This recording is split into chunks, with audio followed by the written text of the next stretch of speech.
আমি আমাদের সাংবাদিক সমাজ নিয়ে বেশ কয়েকটি ভিডিও আমি বানিয়েছি। সেই ভিডিওগুলো বানিয়েছি কিন্তু আমি আমার বিবেকের তাড়নায়, এবং ওই ভিডিওগুলোর কয়েকটি মৌলিক বক্তব্য ছিল আমার।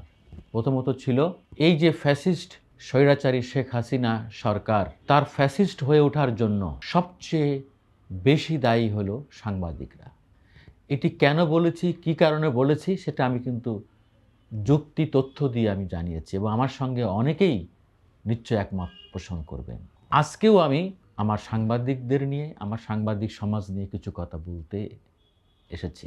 আমার ভালো লাগছে এজন্য যে আজ থেকে 2-3 মাস আগে যেসব ভিডিও বানিয়েছি আমার সাংবাদিক কমিউনিটি নিয়ে, আমার সাংবাদিকতার পেশা নিয়ে, ঠিক সেই কথাগুলোই রোববার মানে গতকাল ঢাকায় একটি সেমিনার হয়েছে গণমাধ্যম বিষয়ে। সেখানে সেই মৌলিক কথাগুলো উঠে এসেছে আমাদের সিনিয়র বেশ কয়েকজন সাংবাদিক এবং সম্পাদকদের মুখ থেকে। জানি না তারা মন থেকে বলেছেন কিনা, কিন্তু বলেছেন। তার মধ্যে আমার কথা সে প্রতিধ্বনি করেছেন আমাদের জ্যেষ্ঠ সাংবাদিক, সিনিয়র সাংবাদিক এম এ আজিজ ভাই।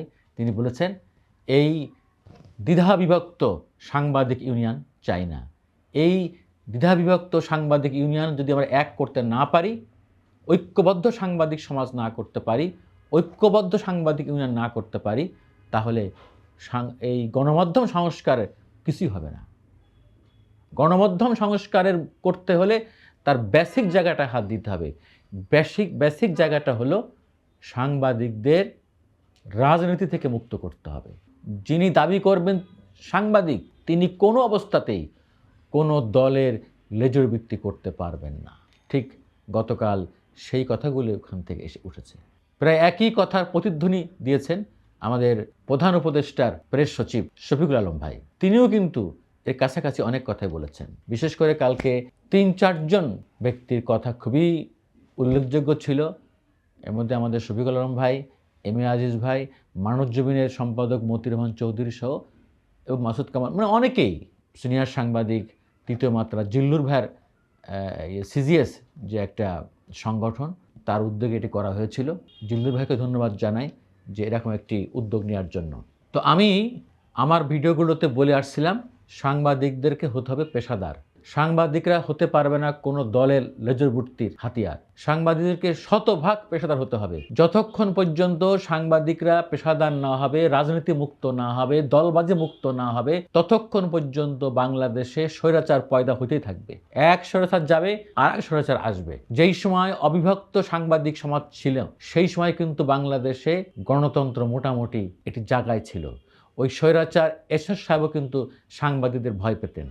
ওই সময়ও সাংবাদিকরা এত শক্তিশালী ছিল, সাংবাদিক ইউনিয়ন এত শক্তিশালী ছিল যে দৈনিক জনতা 23 দিন বন্ধ করে তারা দিয়েছিলেন। এরশাদ সাহেব চালাতে পারেন নাই, কিন্তু সামরিক শাসক পারেন নাই চালাতে। কিন্তু তো আমি এখনো বলছি, যে কথাটি বলতে চাই, সকল সংস্কারের আগে আমাদের এই সাংবাদিক সমাজ সংস্কার করতে হবে।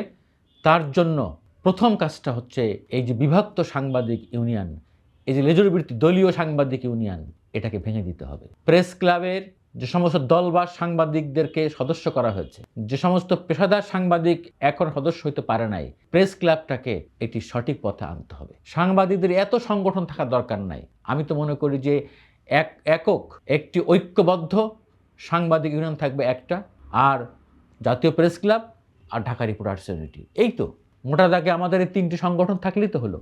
আপনারা নিশ্চিত থাকেন যে সাংবাদিকরা যদি দল থেকে বেরিয়ে আসতে পারে, দলীয় লেজুরবৃত্তি থেকে বেরিয়ে আসতে পারে, আমাদের সমাজে সব ঠিক হয়ে যাবে।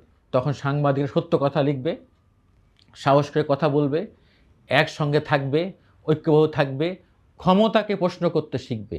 যে কথাটি বারবার আমি বলি, যে সাংবাদিক ক্ষমতাকে প্রশ্ন করতে না পারে, ক্ষমতার চোখে চোখ রেখে কথা না বলতে পারে, সে সাংবাদিক হতেই পারে না। তা আমাদেরকে ওই সাংবাদিকতার দিকে যেতে হবে।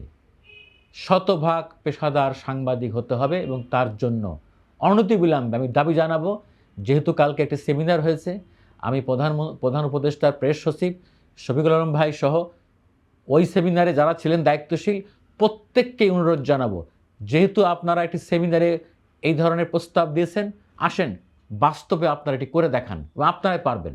এখনই সময়। একটি দলীয় সরকার ক্ষমতা আসলে পারবেন না। ওই হালুয়া রুটির ভাগাভাগি কিন্তু শুরু হয়ে যাবে, এখন থেকে শুরু হয়ে গেছে। যে বিএনপি ক্ষমতায় আসলে কে কোথায় নেতৃত্ব দিবেন, কে কোন পদ দায়িত্ব পালন করবেন, কে কোথায় ইলেকশন করবেন। আমরা আর চাই না, প্রশাসনও চাই না, সাংবাদিক সমাজও চাই না, কোথাও চাই না দলীয়করণ। দলীয়করণ থেকে আমাদের বেরিয়ে আসতে হবে। দলীয়করণের বিষ বৃক্ষ যতক্ষণ আমরা না উপড়ে ফেলতে পারবো, এই বিষ দাঁত, ততক্ষণ পর্যন্ত আমাদের সমাজে এই অস্থিরতা কাটবে না। আমি গতকালকে সেমিনারে কয়েকটি কথা একটু বলি, শেষ করি ভিডিওটা।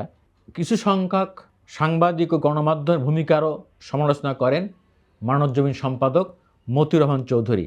তিনি বলেন, ভারতে যদি গদি সাংবাদিক হয়, বাংলাদেশে হবে তেলবাজ সাংবাদিক।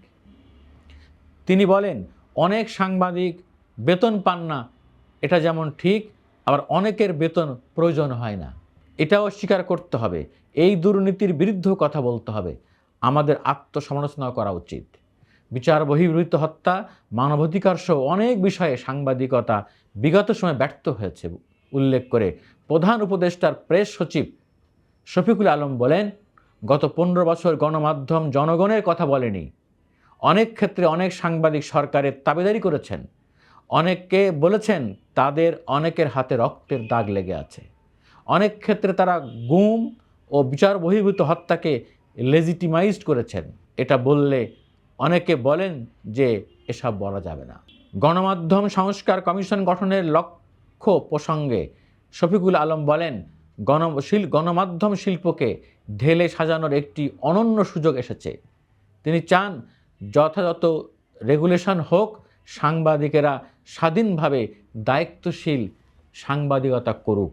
তিনি ব্যক্তিগতভাবে মনে করেন সাংবাদিকদের ওয়েজ বোর্ড বন্ধ করে দিয়ে একটি ন্যূনতম বেতন নির্ধারণ করা উচিত।